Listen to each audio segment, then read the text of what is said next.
It's the James Bond, in my eyes, of the weight loss world. Jonathan Bailor, good afternoon. How are you?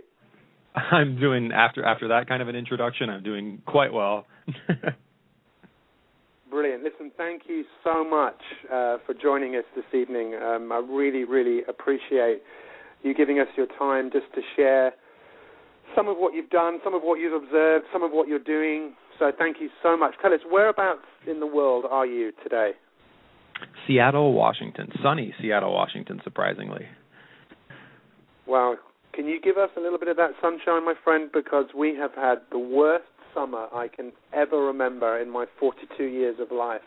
We are just talking like it is just rain central. Can you bring over some of that weather for us? Well, it sounds like you stole the rain here from us in Seattle, so I thank you for that. Brilliant. Well, listen, just tell us a little bit about yourself and how you kind of got into this world. I suppose this isn't the area that you've always worked in, right?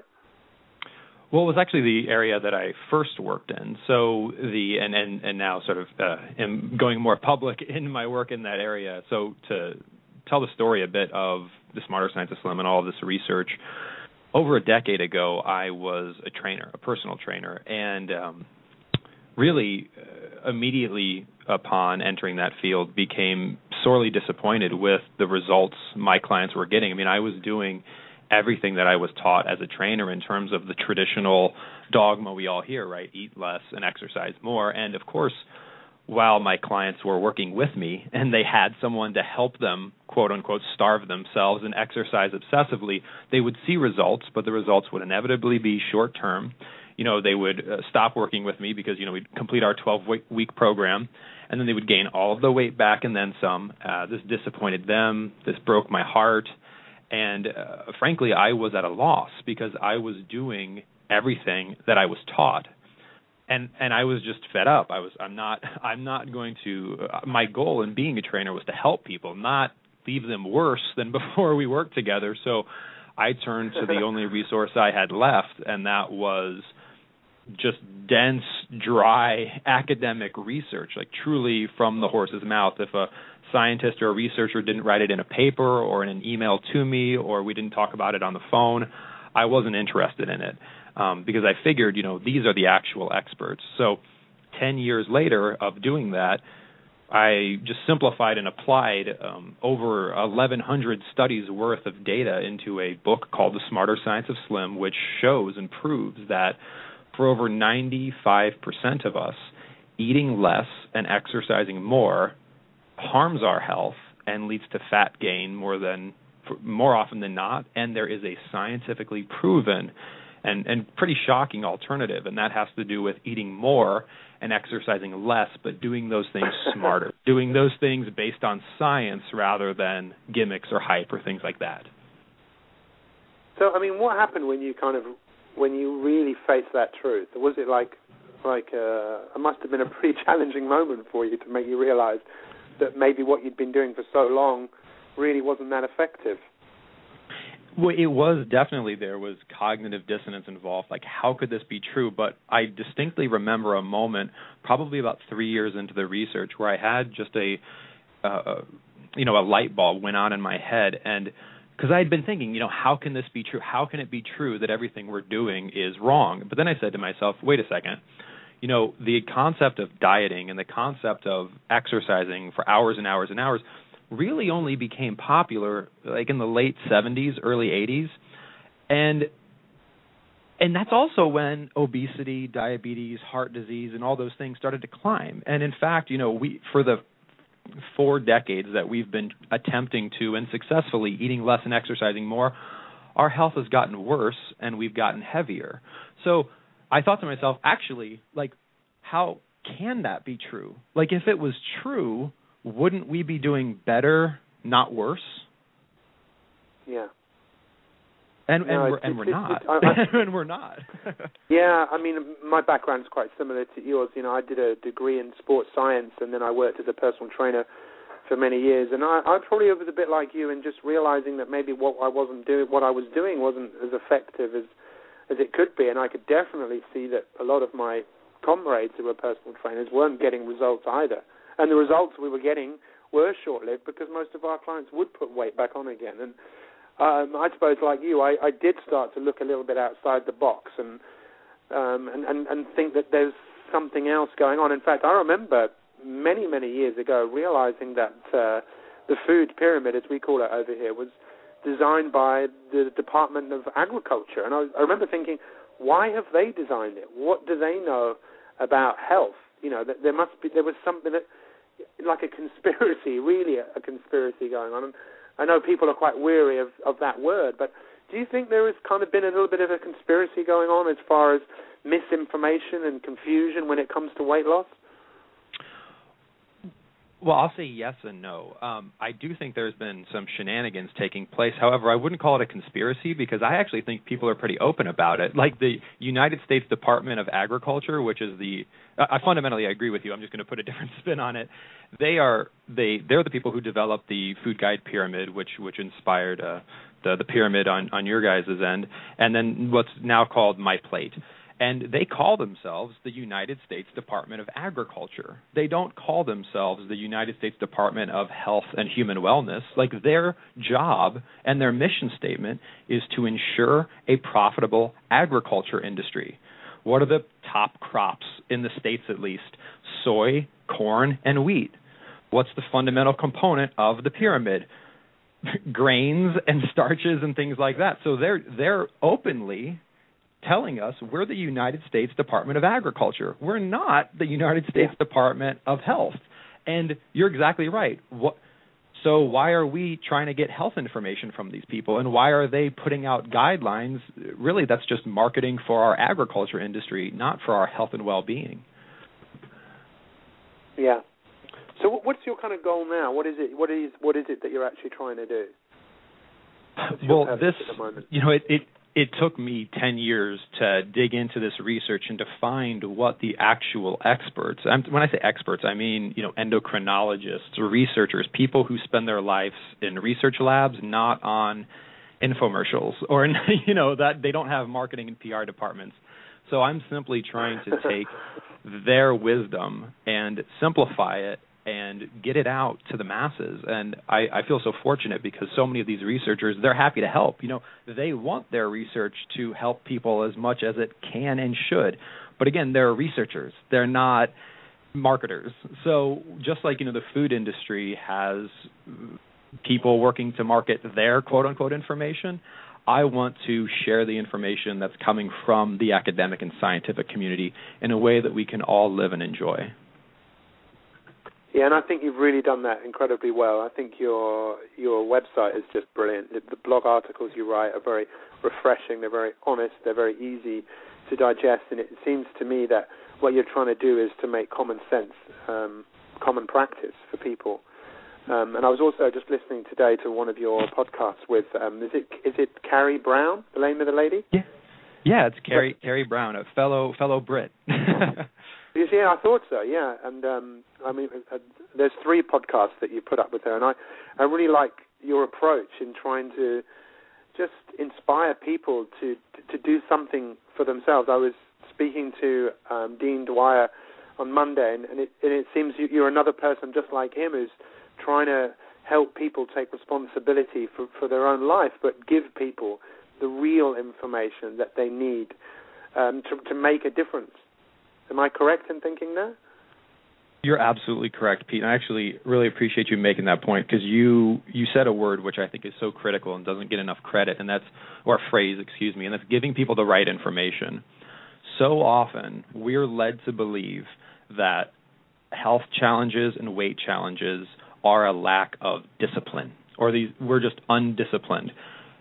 Pete, and I'm sure you can empathize with this when you were a trainer, the majority of people want to be healthy and want to be fit and put a massive amount of effort in. The problem is if the effort you're putting in is to eat, an extremely low-fat, low-protein diet that's high in low-fat starches and sugars, and you're doing hours and hours and hours of traditional moderate-intensity cardiovascular exercise, you're putting in the effort, but you're going to get bad results. And when you get bad results, you're going to be like, well, what the heck is the point of doing this? And you're going to stop. and you're going to get in this condition called learned helplessness, which makes you feel like no matter what you do, you can't make a difference. And the problem at the very beginning is bad information. We're not all lazy and stupid as people would have us to believe. We've been given bad information. And once we have the right information, like take smoking, for example, there's certainly still people that smoke, but nobody who smokes thinking they're helping themselves. There's millions and millions of people today who will eat food and perform exercise thinking they're helping themselves, but actually hurting themselves because they've been given bad information. It was interesting. I listened to two of the podcasts that you put out there today.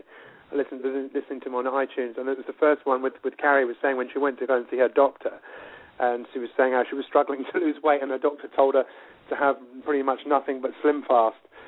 The law of thermodynamics, just eat less, do more. And he said that she would lose 10 pounds, and she went back there after 2 weeks or something, and she hadn't lost any weight at all. And the doctor kind of looks to her as if to say, you're a liar. Yep. It's just, things aren't as always straightforward as they seem. And you're right, so many people still think the best way to get results, eat less, do more, cut out fat. But let's just talk a little bit, if we may, about the difference between kind of long-term health and fat loss versus the kind of short-term weight loss, which so many people seem to be after. They want results right now. Well, the key, and this is the key issue, and the challenge with all of these things, Pete, which I found in my research, is that what we're told, there's some truth to it, but it's not complete. There's a hint of truth, and that's why it's so confusing. So 10% of it's true, but the other 90% is not backed by science. So, for example, if someone wants to just lose weight, if their goal truly is to make the number on the scale go down as quickly as possible, and that's their goal, which I actually don't think that's their goal. I think their goal is to look and feel better for the rest of their life. I think that's actually their goal. But let's say their goal is just to make the number on the scale go down. Eating less and exercising more is unquestionably the most effective way to do that. If you want to do it even faster, put on a 15 layers of clothing and do your exercise in an extremely hot room. That way you'll dehydrate yourself. Wrestlers and boxers have been doing this for generations in order to drop 10 pounds in 2 hours so they can make weight. But I would argue, and I'm sure you would as well, our goal isn't actually to lose weight for next week. Our goal is to feel better, and our goal is to look better forever. And if we want to do that, we should not be eating less and exercising more. If we want to lose weight temporarily only to gain more back and to feel worse long-term, then we should eat less and exercise more. But if our goal is long-term health and fitness, we actually need to eat more and exercise less, but smarter. Well, let's look into that. I think for me, again, which is why I like your approach so much, because you're really encouraging people to be healthy. And I think people think they'll be healthy when they've lost weight rather than let's get healthy because it'll help our bodies to work more effectively, and so our bodies become better at burning fat as opposed to kind of storing it. But let's talk a little bit about your research around the calories in and calories out theory of weight loss, because everyone hears that every day. We're all told about the law of thermodynamics. What did you really kind of find out? What did your real research show you there? Well, if you don't mind, Pete, I'd love to break those into two things. So first, let's talk about calories in, calories out, and then let's talk about thermodynamics a bit separately, because I want to give them both justice, because we've all been hearing about them for the past 40 years. So when it comes to calories in, calories out, the challenge here is that, yes, of course, calories in, calories out matters. But think of it like breaths in and breaths out. Like our body is designed to automatically regulate the amount of air we take in and the amount of oxygen we expel. Like our body does that automatically if our body is healthy. Think about the way your heart pumps blood. Like we don't have to worry about blood going into our heart and blood going out of our heart. Of course that matters, but when our heart is functioning properly, it takes care of that for us. When it comes to calories in, calories out, when we have a healthy, properly functioning metabolism, the body will automatically regulate that. It will automatically ensure we take a proper number of calories in, and it will automatically ensure that we burn a proper number of calories off such that we maintain a healthy weight. Our body wants to be fit. Like, we did not evolve to be heavy and sick. We would have died off as a species long ago if that was our natural state. Our body automatically regulates mission-critical functions, such as our breathing, such as our heart rate, and such as our weight. But what happens is when we eat the wrong quality of food, we destroy our body's natural ability to automatically regulate our weight. And this causes it to essentially regulate us around a higher point. This is called an elevated set point weight, and it's why we generally experience, we do things, we eat less, we exercise more, and it seems like our body is fighting us. It's like, okay, I'm going to eat less, and your body says, well, I'm just going to slow down, and I'm going to try to keep you at your heavier weight. And again, that's because our body is automatically regulating us, but it's automatically regulating us around a higher, what the research calls set point weight. So calories in, calories out matters, but it doesn't matter in a sense that we need to automatically regulate it, we need to manually regulate it. It matters in the sense that once we heal ourselves hormonally, our body will automatically take care of that for us, and that's the key to long-term health and fitness, is restoring our body's natural ability to keep us slim. And Pete, I know that might sound too good to be true, but we all know people that do this. They're called naturally skinny people. We all know someone who eats whatever they want, doesn't exercise, and stays slim. We may even experience that like when we were teenagers. We could eat whatever we want. We didn't seem to gain weight. So though we all know the human body can do this, the question is, how do we make ours do it? And my research goes into detail on how to do that. So hopefully that helps a bit on the calories in, calories out bit. And why do you think that's not common knowledge? Why is it not common knowledge? It's a good question. I would say that the individuals who have discovered this just don't. Let me put it differently. There's a lot of money to be made if you think that you need to manually regulate calories in and calories out, because that's a impossible task. Like if I told you that you needed to regulate the number of breaths you take in and the breaths you take out per day, like if everyone just started believing that, I would start a business tomorrow that created all these programs and all these tools to help you count breaths in and count breaths out. And I would become a coach to help you monitor your breathing more effectively. Because anytime you make something complicated, you can create a business to simplify it. So, I guess there's just a lot of money in people believing that they consciously need to eat less. So buy a 100-calorie snack pack, or, here's some low-calorie products because you need to worry about this. And believing that they need to manually control calories out. Buy a gym membership. Do this. Buy these new running shoes. Buy. So maybe that's why.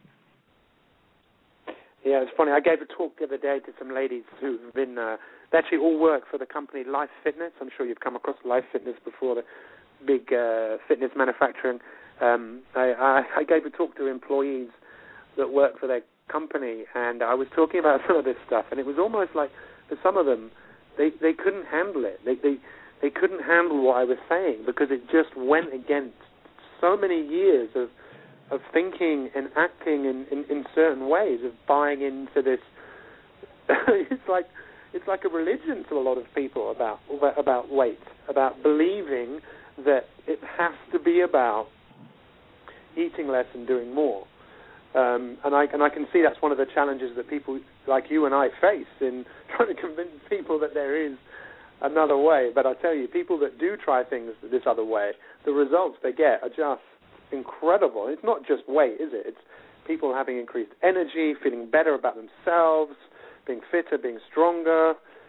I take it that's what you have found from people that have followed your methods, your ideas. Absolutely. The step number one, what the Smarter Science of Slim teaches is much like what you're saying here, is to restore your body's natural ability to be healthy. Like, it's be healthy first. Like you said, it's not lose weight and then you're healthy.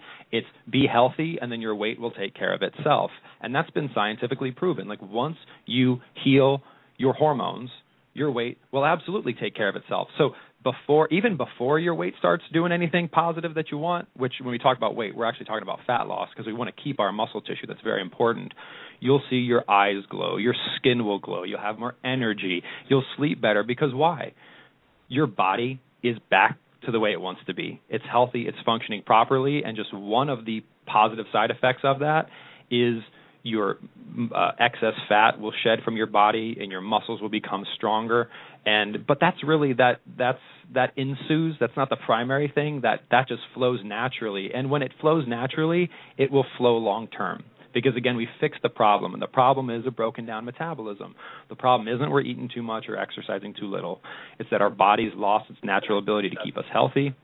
And as soon as we fix that, we will not want to eat more. Our body will naturally keep us full. We'll feel satisfied, and we'll burn off plenty of calories in order to keep us healthy and fit. Well, let's come back in a minute, if we can, to healing ourselves hormonally, because that is something that's such a fascinating area. But let's just finish what we were saying before, just about the law of thermodynamics. Just explain a little bit to me about that, please. So this is my favorite topic to talk about, because I bet your listeners, after hearing this podcast, will go and they'll share the information they've learned with someone, and what they will hear is, well, that's interesting, but the law of thermodynamics proves that if you eat less and exercise more, you will burn fat. Now let's quickly and once and for all dispel that myth. Okay, here's what the science actually shows. There's 4 laws of thermodynamics. There's not one law of thermodynamics. There's 4.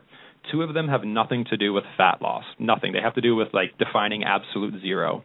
The 2 that do apply to fat loss tell us that energy cannot be created nor destroyed. It can only change forms. Now, this is applicable when it comes to weight loss. And here's how the logic goes. People say, okay, energy cannot be created nor destroyed. It can only change forms. So if you eat less and you exercise more, you put your body in a state of caloric deficit, meaning it doesn't have enough calories. And since energy cannot be created nor destroyed, it can only change forms, your body must burn fat, right? Sadly, no. Let's look at the applicable laws of thermodynamics, Pete. They tell us energy cannot be created nor destroyed. It can only change forms. That's it. So when it comes to our body, if we're in a state of caloric deficit, what the applicable laws of thermodynamics prove is that our body must do something. They don't prove what our body must do at all. That's biological law. That has nothing to do with physical or thermodynamic laws. And what biological law shows is that if we just starve ourselves, if we just eat less of our existing diet or just do more traditional exercise, 3 things will happen. Actually, 4 things will happen. First, we'll become malnourished because we don't have enough nutrition. Obviously, that's terrible for our health. The second thing that will happen is our metabolism will slow down. We've all experienced this, right? You go a long time without eating, or you go on a 1,200-calorie diet, and you feel terrible. Your mind feels foggy. You feel tired. That's because your body just slows down. It's like, oh, I don't have enough calories, so what I'm going to do in response to that, thanks to the law of thermodynamics, is slow down. So after we're malnourished and after we slow down, the third thing our body will do is it will burn tissue. But sadly, it's not fat tissue. It's going to burn muscle tissue. Why? We don't have enough calories. So what's our body want to do? Preserve calories. What burns a lot of calories? Muscle tissue. So what's our body going to burn off first? The tissue that's burning a bunch of calories, a.k.a. muscle tissue. In fact, studies show that up to 70% of the weight, the non-water weight we lose when we starve ourselves, comes from muscle. Okay, so laws of thermodynamics, summarizing so far. Malnutrition, then we slow down, then we burn off our muscle tissue. At that point, if we're still in a state of caloric deficit, yes, our body will burn fat. But at what cost? We've slowed ourselves down, we've harmed our health, and we've burnt off our muscle tissue. Frankly, Pete, that sets us up for long-term fat gain, not long-term fat loss. Yeah. So the laws of thermodynamics, they do tell us, yeah, sure, you'll lose weight, but you're going to destroy your health. You're going to burn off all your muscle tissue. You're going to slow down your metabolism. So actually, the law of thermodynamics proves that eat less and exercise more is harmful, not helpful. You know what? Anyone that's listened to this, I really encourage them, when this becomes available as a podcast, excuse me, listen to that again. Listen to it a few times and really allow yourself to digest. Because once people really understand what you're saying, that's when the change really starts. I think it's the awareness of that the law of thermodynamics just doesn't really make any sense, and we have to work with our bodies and not against our bodies. And if you look at prehistoric man and how prehistoric man lived his life, there's no way that they would have lived the lifestyle that we would lead, that we lead today. So, and also on your website, I really would encourage anyone who really wants to understand this a little bit more is to go to the Smarter Side, to the Smarter Science of Slim, and read some of the articles and listen to some of the podcasts. Because to me, Jonathan, once people kind of get their head around this, they can really move on and really start to change their life around. So thank you for sharing that with us. It's very, very refreshing to hear it and for you to put it across in a way that that we can all understand. You're not talking to us like in science speech. You're talking to us in layman's speech, and the whole world needs to hear this stuff because the obesity crisis is spiraling completely out of control. And you and me are on a mission, like many other people, to actually do something about this. So, if it's okay, I'd really like to talk to you a little bit about the kind of what you said before about hormones, about hormone health. Did you say? Is that what healing you said? Your hormones. So how do we do that, and how do we get out of balance hormonally? I mean, obviously that's a huge question, right? I mean, there are many factors, but can we just discuss that a little bit? Yeah. How much time do you have? No, I'm just kidding. Hormones are really, so let's take a step back and talk about like what hormones are, because we hear this hormones, and we're just like electrolytes. Like we hear these terms and we don't necessarily know, like Gatorade has electrolytes in it, so I'm going to drink Gatorade, I guess. Well, okay, anyway, so hormones are essentially what facilitates communication in your body. So your brain communicates to your muscles, which communicates to your digestive system, which communicates to your heart via hormones. Like the language your body speaks to itself is spoken through hormones. So we're speaking English, the body to itself speaks hormones. Now the reason that's important is because if we want our body to do something different, and in fact if we want to change that dialogue, like right now many of our bodies are probably communicating store fat. Store fat. That's a conversation. It's just like, store some more fat. What do you think we should do today? I think we should store some more fat. If we want to change that conversation, we have to change the hormonal balance in our bodies. It has our goal again. So our goal is not eat less, exercise more. Who cares about that? Our goal is change our hormonal balance, change what our body is communicating to itself. And eating less and exercising more doesn't do that at all. I mean, it changes it, but it changes it in a negative way. However, when we change the quality of the food we eat and we change the quality of the exercise we do, we can actually change this hormonal balance. And therein basically lies the simple alternative to what we've all been taught. What we've all been taught is about quantity, right? Quantity, eat less, exercise more, quantity. But if you look at what's really changed over the past 40 years, it's the quality of the food we're eating. The concept or the definition of food in general has changed. And because we have changed the quality of the food we've put in our body, we've changed this hormonal balance or this hormonal conversation away from one which is shed fat to one that's store fat. So as soon as we change the quality of our diet and the quality of our exercise, we change our hormonal balance.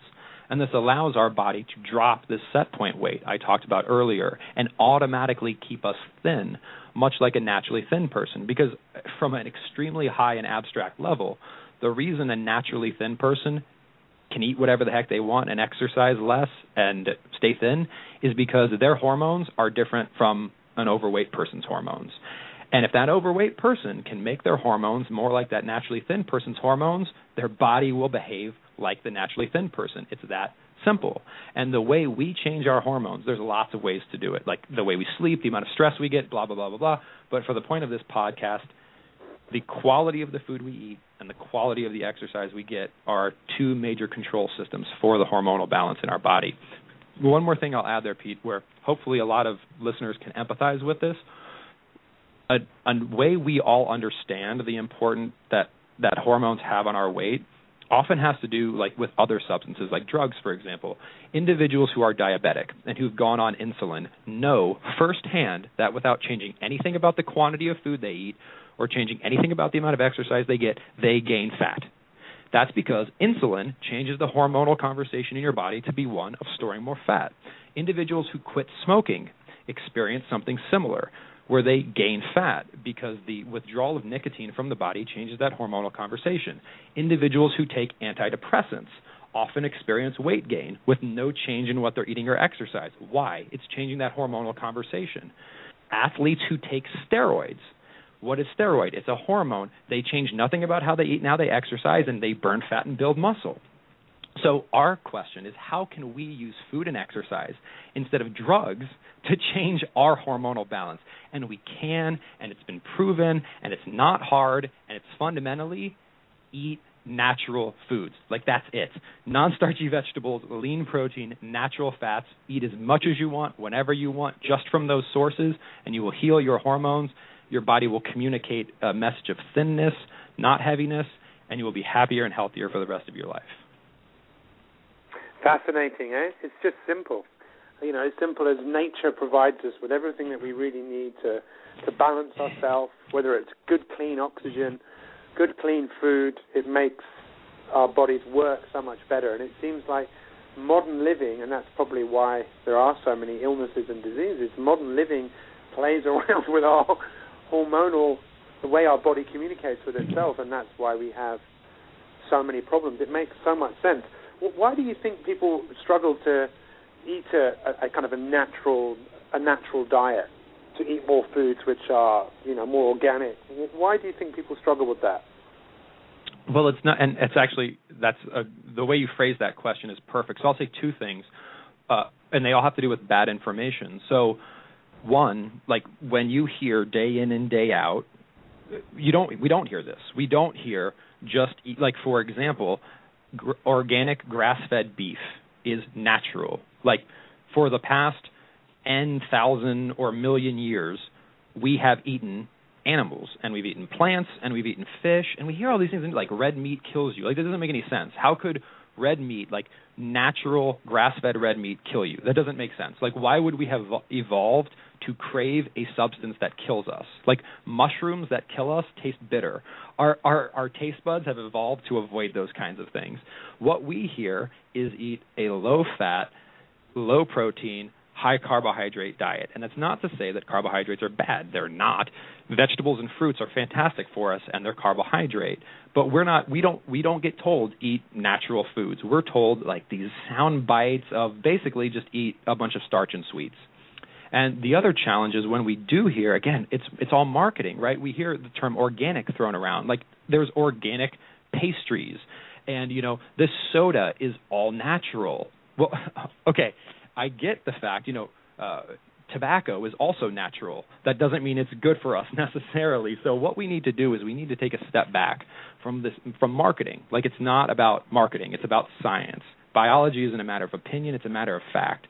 And just like we study what drugs do when we ingest them and what they do to our body, scientists have studied what food does. It's not even debatable. Like, we can debate the morality of eating beef, but we can't debate what beef does when you eat it. Like, we can study that, and researchers have, and they've shown that, you know, organic grass-fed beef is fantastic for you, and they've shown that vegetables are fantastic for you, and that fruits are fantastic for you, and that seafood and nuts and seeds. And they've also shown that starch in all forms is bad for you, and that sweeteners such as sugar, honey, organic cane juice, it doesn't matter, are bad for you. So if we just stick to those, I call them water, fiber, and protein-rich foods, and non-starchy vegetables, lean proteins, and natural fats, we will heal those hormones, and it's just really that simple. You know, it's interesting. There was an article, I think it came out last year, about beef. You know, eating red meat can kill you. And if you really look into the study, which I did, you know, it was kind of based on the typical meat that most people, and especially in America, eat, which is meat which is very poor quality. Can you tell us a little bit about that? Because again, I think that's something which a lot of people don't realize, where their meat actually comes from. Well, I'll say two things there too. And one thing, just to empower your listeners when they hear studies like this, like we looked at a sample of N,000 people and saw that the people who ate the most red meat died more frequently. Okay, that's an observational study. That means we can't prove anything. It's just an observation. Like if you look at, individuals who, bathing suits have gotten progressively skimpier over the past 100 years.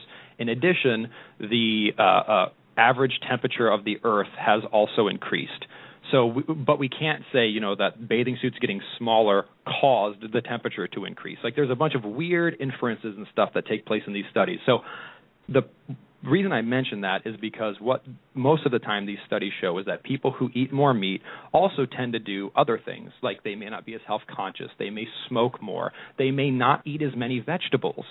So we have all these other conflating factors. Like, for example, if we have two groups of people in a study, and one group eats a little bit of meat and a lot of vegetables, and another group eats a lot of meat and a little bit of vegetables, and then we draw a conclusion that says, the group that ate more meat died more, and it was the abundance of meat that killed them. Well, that's not true. It could have been the absence of vegetables. So what if we ate a lot of meat and a lot of vegetables? Or what if we ate a lot of fish and a lot of vegetables and a lot of meat? So there's a bunch of conflating factors, so be very careful when you hear these kind of sensationalized headlines. Now, regarding the quality of meat, hopefully we've all heard about pink slime, right? The way cattle are raised traditionally in the States. And one thing, Pete, I want to be very clear on, what my research shows is that seafood is just phenomenal for us. So I don't want this to come off as like, the Smarter Science of Slim shows that we should all eat like nothing but beef all the time. Organic grass-fed beef is fine for you, but there's plenty of vegetarian or pescatarian options. Like you don't have to eat meat, but you also shouldn't think it's bad for you based on propaganda, because that's not what science shows.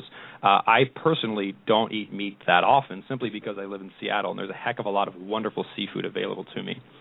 Anyway, the way meat is created often in the industrial food system, so cows are designed to eat grass. Like that's what cows do. They eat grass. And if you want to fatten a cow really quickly and therefore, get more money when you sell the cow because it weighs more, how do you do that? Well, you feed it corn. You feed it starch. Ironically, if you want to fatten a cow, what you do is feed it more of what we're all told is healthy for us, starch. Okay, and it doesn't. It makes us fat just like it makes cows fat. So a cow will be raised eating grass up to a certain point. Then it will be taken to a feedlot where it's fed food, quote unquote, that makes it gain weight rapidly. And that food is starch, generally corn. And then the cow is slaughtered, and we have this fatty, unnatural meat because, again, the composition of the cow changes based on the food it eats, just like the composition of a person changes based on the food it eats. So eating a cow that has been rapidly fattened on unhealthy food yields an unhealthy type of meat. However, if you eat a cow that's been fed wonderful food, that yields a wonderful form of meat. And the same thing applies to fish. If you have farm-raised fish that are fed, there's been stories of fish being fed chicken. Like, fish aren't supposed to eat chicken. There's not like chickens floating around in the sea that fish eat.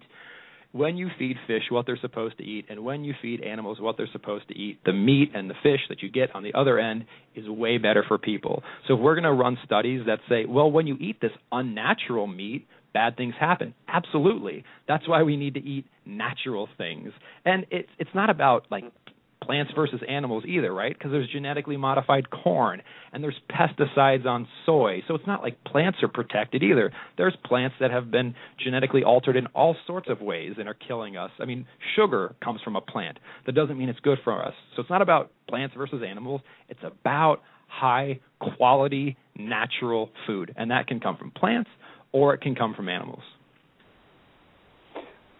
So tell me, why do starches make us fat then? Or why can they make us fat? Yeah, so to really answer that question, let me quickly explain what determines the quality of a calorie. So what the research shows is that the quality of a calorie is determined by 4 factors: satiety, aggression, nutrition, and efficiency. I abbreviate that using the acronym SANE, where sane calories are high-quality calories and insane calories are low quality. Satiety is how quickly a calorie fills us up and how long it keeps us full. Aggression is how quickly that calorie is converted into sugar within our body and how likely it is to be stored as fat. Nutrition is how many nutrients we get along with the calorie, and efficiency is how easy it is for our body to convert that calorie into triglyceride, which is then stored as fat on the body. Okay, anyway, so we can look at any food, and we can simply say, how satisfying is this? How aggressive is this? How nutritious is this? How efficient is this? And then we can just stack rank foods. Like we can just say, okay, what are the most sane foods in the world? Well, the research shows they're non-starchy vegetables. Things like greens, so broccoli, carrots, spinach, mushrooms, tomatoes, all that kind of fun stuff. And we can just go down the line and say, let's just stack rank foods. Now, when we look at starch, so when we say starch, we're talking about things like rice, bread, potatoes, basically the majority of most people's diets. Unfortunately, they're not satisfying. Like that's just science shows that we have to eat dramatically more calories worth of starch to fill us up and keep us full than we would have to eat, for example, of, say, protein or a non-starchy vegetable. And then when we look at aggression, we've all heard about the glycemic index and glycemic load, and we know that starch is converted into sugar very easily by our body, and that's not really helpful. That means it's aggressive. That means it's rushing into our bloodstream really quickly, and that means it's likely to be stored as fat. And then we look at it from a nutrition perspective. We say, well, healthy whole grains. Well, yeah, whole grains are healthier compared to refined grains, but take fiber, for example. Whole grain flour has about, I think it's 8 times less fiber per gram than spinach. So if you compare grains to other foods available to us, they're just not nutritious. It's not debatable. It's math. Like you just divide the number of calories or take the number of nutrients divided by the number of calories, and you get nutrients per calorie, and starches just have low nutrition density, which is a technical term for it. Then finally, efficiency. If you compare starches or carbohydrate to protein, the body can convert starch into fat about twice as easily as it can convert protein into fat. So we just look at starch. I don't have anything against starches. Like I don't work on, the dairy or the meat committee or the International Atkins Endorsement Foundation. Like I have no vested interest in this, but when you look at it just analytically, starch is not satisfying, it's aggressive, it's not nutritious, and it's incredibly efficient as being converted into body fat. So I mean, we can eat it, absolutely. I'm not like, eat starch, it's fine, if you don't mind gaining weight and destroying your health. And some people don't, right? A lot of people smoke. They know it's bad for them, but they consciously do it. What breaks my heart is when, like, parents feed their kids starch thinking it's good for them. Like, that's a travesty, right? Like, what we can't have is people doing things, like being told things are healthy that aren't. Like, if we choose to do things that we know are unhealthy, that's total freedom of choice, absolutely. But like starches aren't good for you. They're not. Like they're not. It's science. And that's fine. Like don't ban them. Like if you want to eat 25 donuts for breakfast, go ahead. More power to you. But I hope you don't do so thinking that it's good for you, because that to me is just heartbreaking. So when we're talking, Anthony, let me there's a few questions. If anyone else has got any questions, please you can email me at pete@petecohen.com. Those of you that are signed up to Blog Talk Radio, by the way, if you're not signed up to Blog Talk Radio, I really recommend that you do, because every time I do a show, it means you can join the chat underneath the player that you're listening to. So any questions that you've got for Jonathan, I'm going to shoot a few of those through to you in a little while. That's okay. Absolutely. But let me just ask you, when you're talking about starches, are there worse starches? Are there starches that are worse for us than others? Oh, absolutely. Again, it's not, I mean, we can look at food groups on a macro level and say, like, starches all up. Starches all up are less sane than non-starchy vegetables, for example. So across the board, there is no starch. Like, for example, take quinoa, which a lot of people have now, like, said, yeah, starches are bad, except quinoa. Well, again, quinoa compared to spinach, there's no comparison, right? Like, if you have to eat quinoa or spinach, eat spinach. The science is clear. But quinoa is way better for you than dwarf wheat, which is the wheat we generally all eat. It's this. You can read Dr. Davis's wonderful book, Wheat Belly, but the wheat we eat today has no resemblance to natural wheat. It's been genetically modified all to hell. And so, like, if you look at wheat versus quinoa, quinoa is way more sane, as my research would put it, than wheat. But, and here's the challenge, and this happens a lot. Just because one thing is better than another thing doesn't mean it's good for us. This is a stupid example, but like one broken leg is better than two broken legs. That doesn't mean that one broken leg is good. So quinoa is better than processed white bread, but that doesn't mean you should eat, like you should fill your plate up with it so that you don't have any room for natural protein or non-starchy vegetables, which is what a lot of people do. So, and again, it doesn't mean it's going to kill you either. Like, there's plenty of people that eat starch and they don't get heavy or sick. But, Pete, there's also a lot of people that smoke and never get lung cancer. So, let's just look at the science, and then we can just be like, okay, the science is on the table. I choose to eat starch, and you know what? It actually doesn't seem to bother me. So, great, keep doing it. However, if you're not happy with the results you're getting, replace starch and replace sugar with non-starchy vegetables, lean protein, and natural fats, and I guarantee you'll be happier. But if you're happy with what's going on, no need to change because you're doing well. So it's all good. Yeah, I like that. It's a very refreshing approach. I like the fact that you're not all or nothing. But I suppose for some people, they just have to find their own way. Years ago, I used to think that an alcoholic, they should just, maybe they could just drink a bit and rather than stop drinking altogether. But then I kind of realized from doing my own research, for some people, when they put alcohol in their body, it really changes their whole chemistry, Mm-hmm. and they just shouldn't drink at all. And I suppose for some people, it maybe is like that with starches, and maybe they handle them better than others. And that's up to the individual to work it out. But just as far as weight loss is concerned, like you're saying, possibly one of the most important things which people need to understand is if you eat starches, it's going to be very difficult, it's going to be very challenging to get your body to work the way it needs to work for you to efficiently burn fat. That's correct, right? Absolutely. Let me add one thing to that, Pete, and that's, let's say, so there is plenty of non-obese, healthy people that eat starch, right? Obviously. And so people might say, well, therefore, like, starches are good for you. Well, again, you can be healthy and you can be even healthier. So I will gladly have if anybody wants to say to me, starches are healthier for you than non-starchy vegetables. Like, if you have to choose between spinach and rice, you should choose rice. I'm like, let's have that conversation, because that's false. And again, that doesn't mean starches are evil. It just means that the scientifically proven fact is that we can stack rank food. Like, we can analyze it based on agreed upon criteria in the scientific community. And sadly, starches are relatively low on that list. Again, doesn't mean they'll kill you, doesn't mean you can never eat them. It just means let's have all the facts available to us so we can make informed choices. It's very interesting, isn't it, that this kind of modern disease which a lot of people have, which is the fatty liver disease, that a lot of people can actually be carrying a lot of fat on their body, even though you wouldn't know by looking at them, right? Oh, absolutely, absolutely. Well, there's sometimes people call it, I've heard it called skinny fat, where your body fat percentage is actually quite high, but you look small. And again, there's also people who are quite large and have a lower body fat percentage. It's actually kind of a funny story. So according to my weight, I'm obese. My body fat percentage is actually more like 9 or 10%. I'm 6 feet tall and I have a 31.5-inch waist. So I'm not obese, but according to my size and weight, I am. So how we carry our weight and our size, again, let's move away from like these numbers scale. It's about how you feel. It's about, if you care about how you look, then it's about that, and it's about your health. And if you take care of those things, everything else will take care of itself.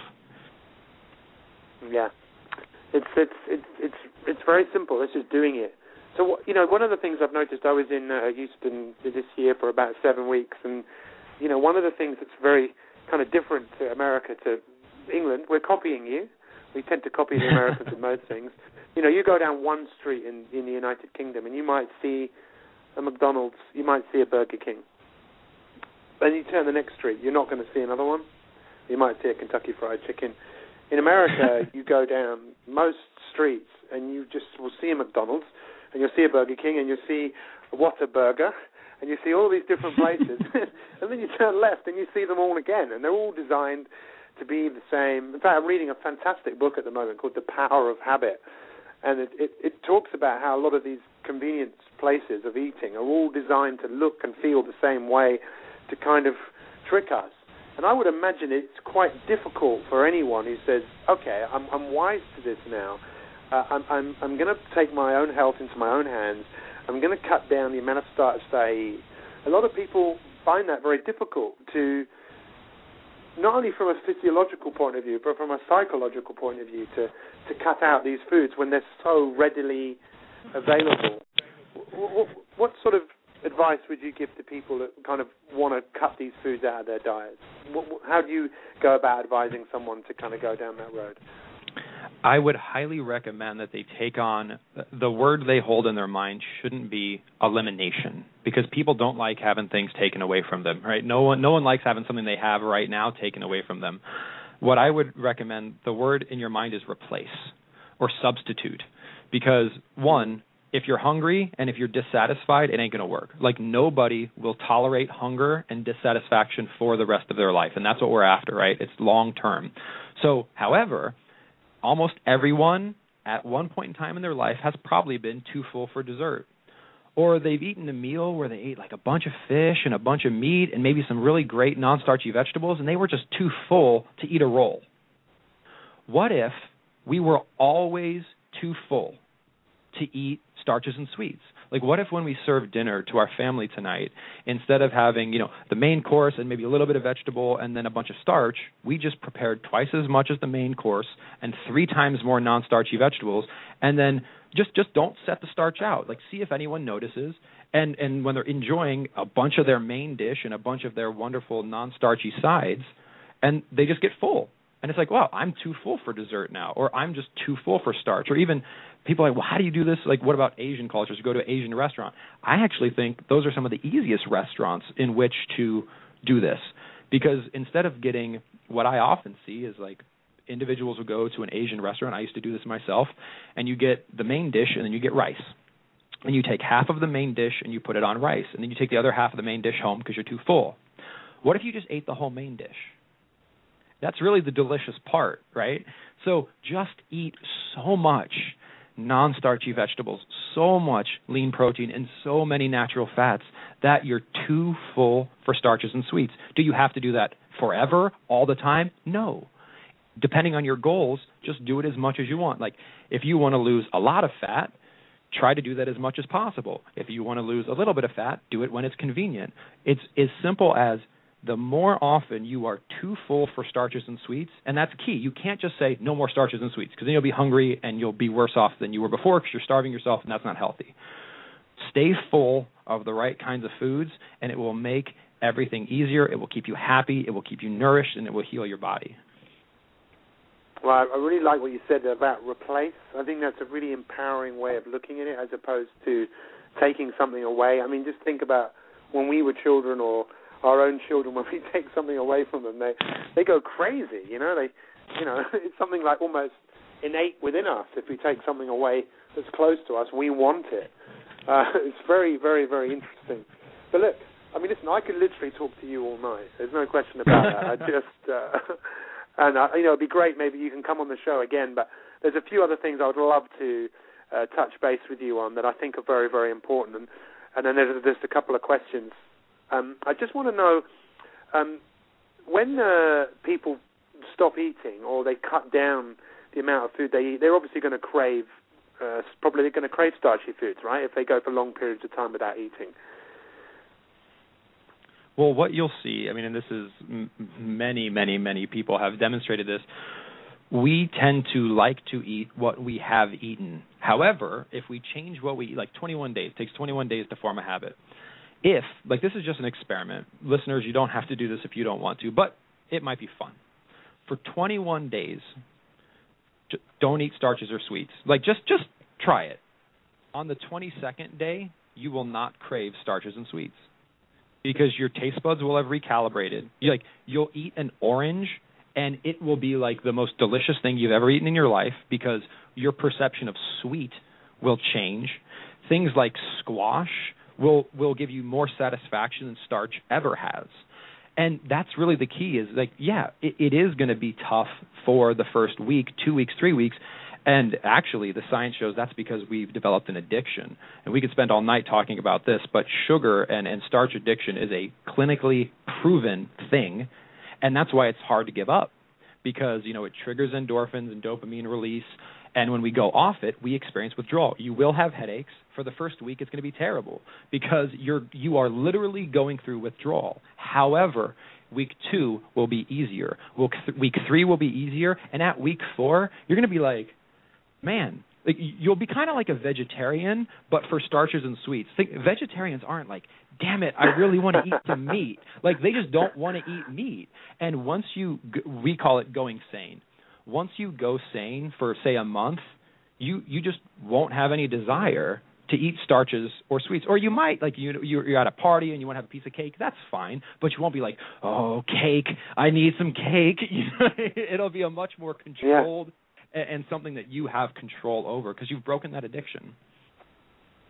Well, you know, this year my diet massively changed, and that's because of a lot of research that I did about cancer. My partner was diagnosed with a brain tumor, and we went out and we got her treated in Houston by a doctor called Dr. Basinski. I don't know whether you've heard of him, but he's a guy who treats people with this treatment called antineoplastons, which is it's a form of peptides, synthesized peptides, and this treatment has radically saved Hannah's life. But we also saw a guy when we were out in America. He's brilliant. He does a lot of work with a guy called Charles Poliquin, who you've probably come across or heard about. And his name is Dr. Bob Rakowski. Dr. Bob Rakowski, and he's going to come on my radio show in a few weeks. And it was so fascinating seeing him because he did some tests with Hannah. And one of the things he found is that he did this test to see how acid her body was. He did like a pH test. But what he did is he got her to drink some lemon, and then every minute he took in some litmus paper to see how quickly it took for her pH balance to come back to normal. And it took like half an hour. And with me, it took like 4 or 5 minutes, you know? So she obviously had a really acidic environment in her body because, you know, she never really was into eating particularly well. Food wasn't that important. But she has radically changed her diet. And the biggest dietary change that she has made is cutting out the amount of starches that she eats in her diet. In fact, she just doesn't eat any starches, and she's cooking all of the time. And that's why I kind of joined her on that journey. And I must admit, it was tough, like you said, for the first few days. And I've done this before in the past, but not like I've done it now. I really went through that 21 days, and it's incredibly liberating to go through that process and then to feel that you are actually in control of what you eat rather than what so many people feel, which is feeling that food actually controls them, which is what happens with, I think, drugs and alcohol and cigarettes. You often feel that substance actually has some form of control. But I suppose what I really liked about, again, I reiterate that point that you made, Jonathan, about replacing some sweets with an apple, or replacing some sweets with, I don't know, some salmon that you've cooked in the oven rather than cutting things out. So I find that all really, really refreshing, and I really appreciate you sharing that with us. So look, can we just talk a little bit about exercise? I mean, I know that's another area that obviously you're really passionate about. And when it comes to exercise, how can it be possible to exercise less and actually get results? So the reason that sounds odd is because we've all been taught that it's about calories in, calories out, right? We sort of circle back to the beginning of the podcast here where we have to increase calories out, so we need to exercise more. But what we now know, what science has shown, and hopefully what your listeners know now, because we've done a good job explaining it here on the podcast, is that it's about hormones. So the question then becomes not what type of, or how can we use exercise, right? Today, how can we use exercise to burn more calories? Okay, what science actually shows is the question we should be asking is how can we use exercise to change our hormonal balance? And interestingly enough, the type of exercise that we do to change our hormones is a type of exercise that uses much more resistance, and it uses it in a very safe fashion. But when we do that, we can't do a lot of exercise. Think about it kind of, we all know that we can't sprint for as long as we can walk. Like, we just can't. There's an inverse relationship between the quality of an exercise and the quantity of it that we can do. So if our model of exercise is one where we use exercise to change our hormonal balance, and we know, it's been scientifically proven, that it's the quality of exercise that determines the hormonal reaction, and that the higher the quality of the exercise, the more positive the hormonal reaction, and the higher the quality of the exercise, the less of it we can do, not because we're lazy, but because we're too sore to do any more. Like, we just physically can't. Like, we do it on Monday, we try to do it on Tuesday. We can't. We just can't. We're physically not able to. Then ironically, we actually have to be exercising less, not because we're lazy, but because smarter exercise is a type of exercise that we can't do a lot of. And that causes a radically more positive hormonal environment in our body, and it gives us a heck of a lot of time back. And I'll tell you what, we could all use a bit more time. So it's actually really, really exciting.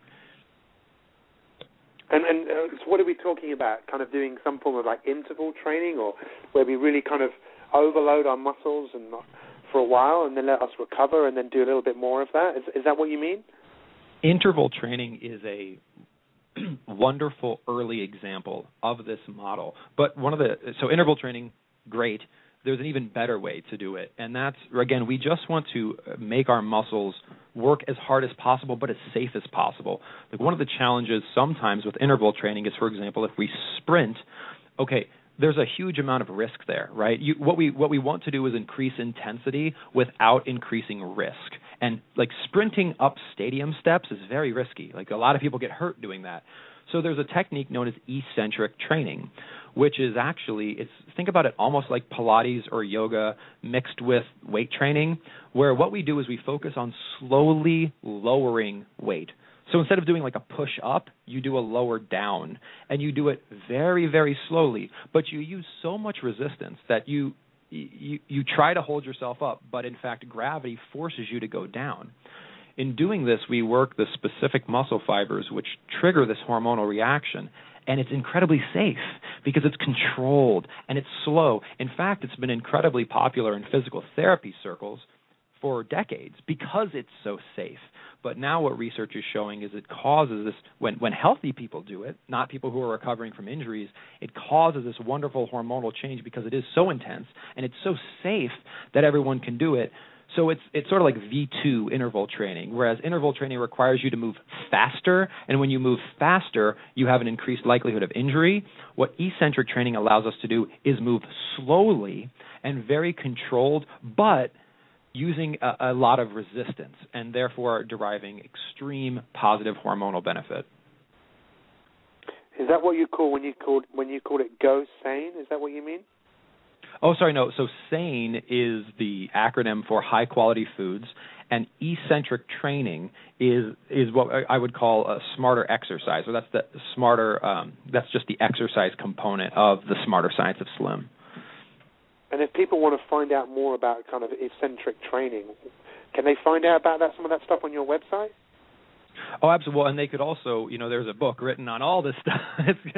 The book is called The Smarter Science of Slim, and it goes into detail, but it's a very easy read. Hopefully it's an enjoyable read, and it dispels all the myths, it steps you through all the science, and it shows you how you can eat smarter and exercise smarter, the sane foods, eccentric exercise. It outlines all of that stuff. Well, listen, we'll come back and talk about the book in a little while. I just want to tell you about some of the comments that we're getting, which is really sweet. I really appreciate these comments, guys. A lovely lady called Rosalind is saying, "Hi, a really inspiring show, totally confirming a lot of things about starches I've realized by personal experience. I'm curious to know what he feels, i.e. you, about the value of saturated fat and legumes." Saturated fat and legumes. So saturated fat has been horribly misrepresented. So to be clear, my research does not suggest that you should you should just drain bacon grease and drink it. Like that's not a good idea. However, saturated fat that is naturally occurring in high quality food is fine for you. It is absolutely fine for you. In fact, certain types of saturated fats, such as medium-chain triglycerides, which are found in abundance in coconut, have actually been proven clinically to help you burn fat. They'll have studies where they'll take like one group and have them eat a diet, another group eat a similar diet except eat coconut, and consistently those who are eating the coconut will burn fat. And this is because medium-chain triglycerides cause your body to metabolize food differently, speeds up your base metabolic rate. So to say that saturated fats are bad for you is false. That's absolutely never been proven to be true. And saturated fats found in whole, natural, high-quality foods are great for you. At the same time, that doesn't mean, again, it doesn't mean go buy a tub of lard and deep fry everything. It doesn't mean that. It means, again, focus on whole, natural, high-quality foods, and if they happen to contain saturated fat, that's fine. But you don't need to go out of your way to add saturated fat, because, again, that's unnatural. In nature, there's not a saturated fat tree that we pick from and add to our food. So just stick with natural whole foods and you'll be fine. Yeah, coconut oil is a fantastic oil to cook with, actually. It's one of the things I really recommend people use rather than vegetable oils or even cooking with olive oil, which isn't great to cook with. You know, coconut oil is a wonderful oil to cook with. I've got a question here saying, is it true that the cravings go? I look at cakes, etc., with disinterest now and how awfully they affect our bodies. So the question is it true that cravings go? Obviously, in this lady's case, they have gone. So is it true that cravings go?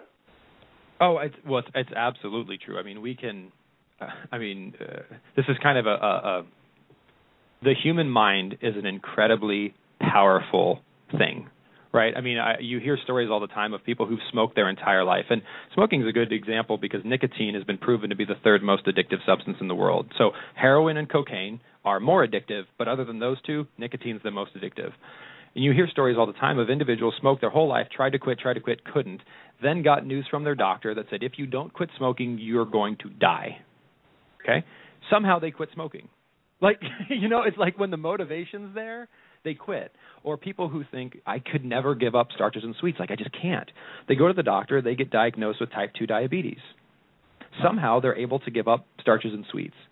So the human mind is incredibly powerful. And if we hold powerful information in our mind, and we information we know to be true because we've used the scientific method to verify it, it's not hype, it's not gimmicks, you'd be amazed with what your mind can enable you to do. Breaking cravings are just one of many things.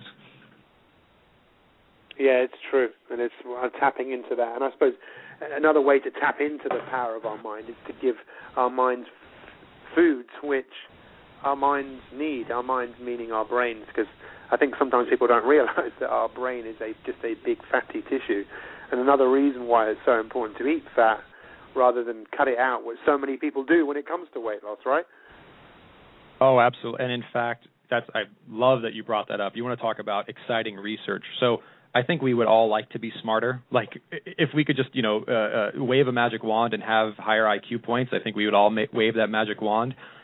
If you eat sane foods, like if you eat non-starchy vegetables and you eat seafood and you eat foods high in a wonderful type of fat called omega-3 fatty acids, your mind will work better. It's been proven time and time again. Your mind will be clearer. You'll have less likelihood of developing Alzheimer's disease. You will remember things better. Like, not only will you heal your body, but you will literally heal your mind. And, it's funny because you're like, oh, starches and sweets, they taste so good. Anybody who's been on the other side, meaning like who's gone sane, who's experienced the benefits of eating high-quality food and doing high-quality exercise will tell you that there is no starch, nor is there a sweet that tastes better than the way you will feel 24/7, 365, right? Like that 5 seconds of pleasure you may get from that starches and sweets, go just visit the other side. Give us 21 days, visit the other side, because you will feel better than that all day, every day, for the rest of your life. It's really simple. It's, that's what my approach to weight loss has been. It's always been about, I should say, fat loss as opposed to weight loss, getting people to identify some of their weaknesses and really look to make them their strengths and give themselves at least 21 days to break a habit and take on some habits which will kind of not only help them lose fat but keep the fat off. There's another question here from a lady saying, "What's your take on peas and beans?" Oh yeah, sorry. I think you call them legumes. Yeah, legumes. So legumes are fascinating because you'll see this in the book and on the website. I call it the sanity spectrum. So right on one side you have sane, and on the other side you have insane, or high quality and low quality. And then we just plot the foods on that spectrum. So, you have this really nice visual representation of where you should be eating the most foods versus the least foods. Legumes they're not like, let's put it this way, they are fine in moderation. So like 0 to 2 servings of legumes a day are totally fine. I would not say intentionally, like I say eat more smarter. Legumes don't fall under the umbrella of try to eat more of them. Like when I say eat more smarter, I mean that. Like I want you to intentionally try to eat so many non-starchy vegetables that you've got, spinach coming out of your ears. Like I want you to try to overeat certain kinds of foods. Legumes, if you like them, I would continue to enjoy up to 2 servings of them per day because we all need variety. We all need to enjoy food. However, I wouldn't go out of your way to consume more of them. Yeah, that makes a lot of sense. In fact, I can just see that one of our ladies has just said, "I've just downloaded the Kindle version of the book, only £4.99, which is about $7, I think. And no, I'm not being paid to advertise." Someone's just saying, just a couple more questions. What sizes would you call a serving? So like I don't. Yeah? And then, yeah, I mean it's pretty much standard. So there's a free ebook on my website called Smarter Success, it's called 7 Days of Sanity, and it has a visual representation of all the different serving sizes. But I don't try to offer potentially new serving sizes. Just a standard serving size. So you'll hear, I talk about try to eat 10 servings of non-starchy vegetables per day or more. That's, look on the back of the spinach box or bag, and whatever it says the serving is fine. Okay. Listen, just one more question. This is a friend of mine, actually. She's in Dallas, Texas, and she said, "Is there such a thing as a healthy dessert?" Absolutely. I have 2 recipes on my website. So I have a huge sweet tooth.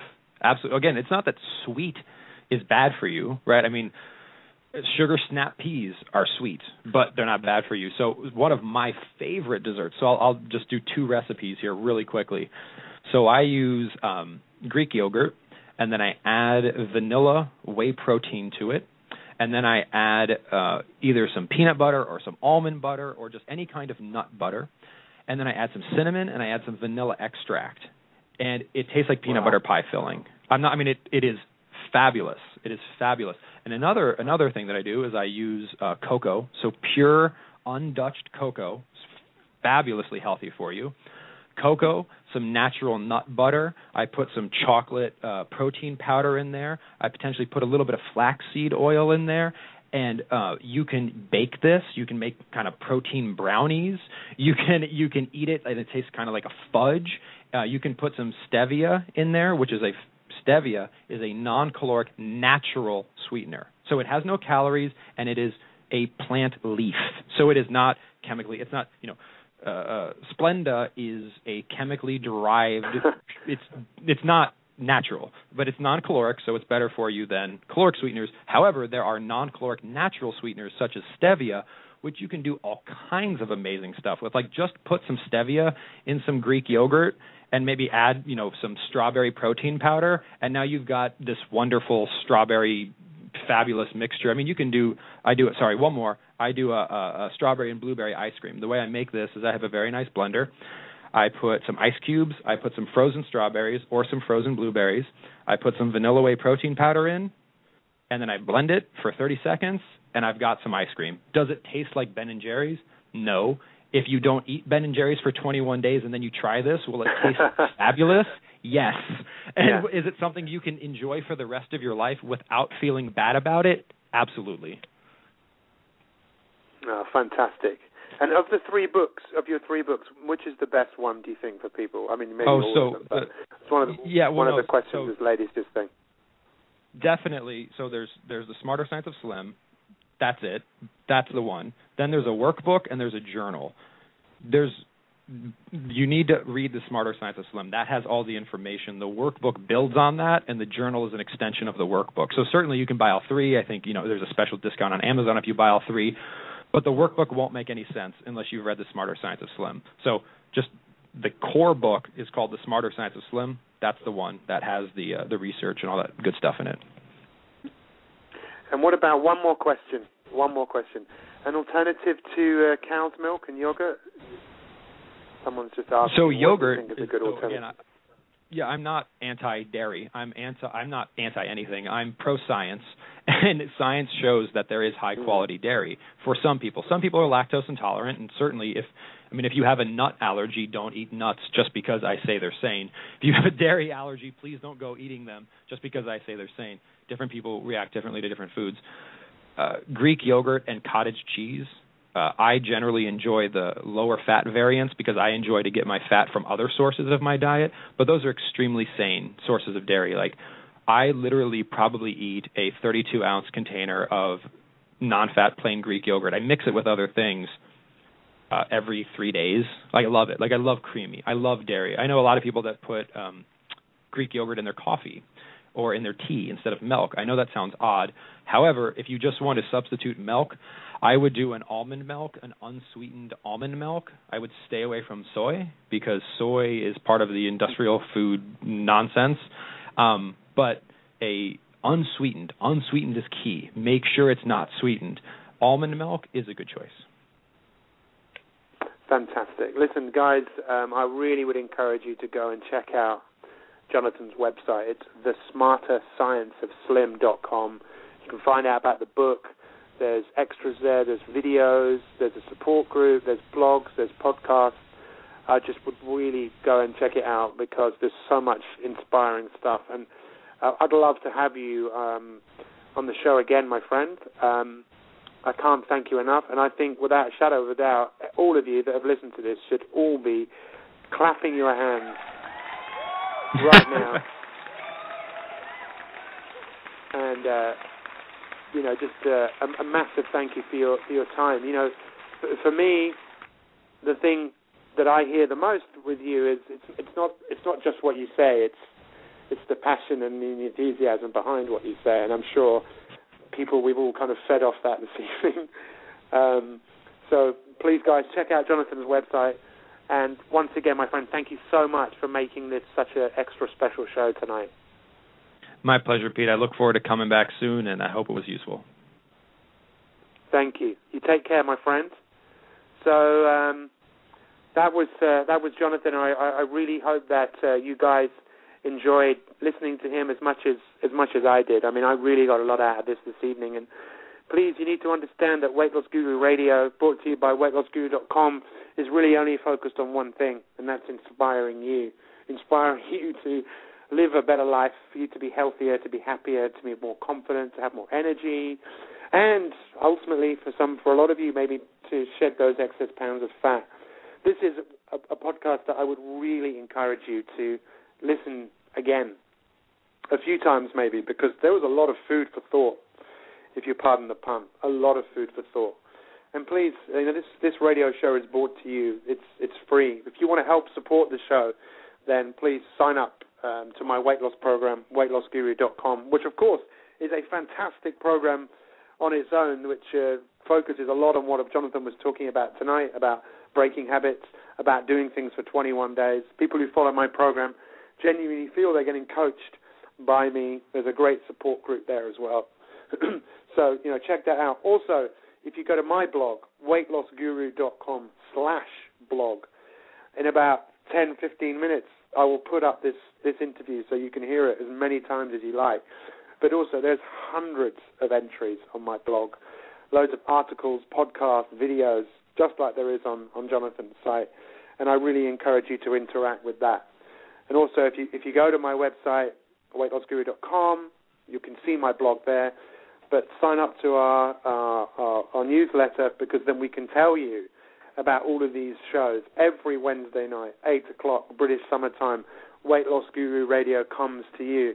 And next week, I'm really excited because we have the amazing Lincoln Bryden. Lincoln Bryden is a health fitness expert extraordinaire, and I've known Lincoln for 23 years. I became a fitness instructor with him in 1989. We did our aerobics qualification together, and he is really into metabolic training, and more will be revealed about this next week. Jonathan was talking about some of this tonight as well. So, what can I say? I really hope you've enjoyed the show as much as I have, and I really, really look forward to welcoming you back on the show next Wednesday night. And if you've enjoyed it, please go to my blog and make some comments about what you've taken away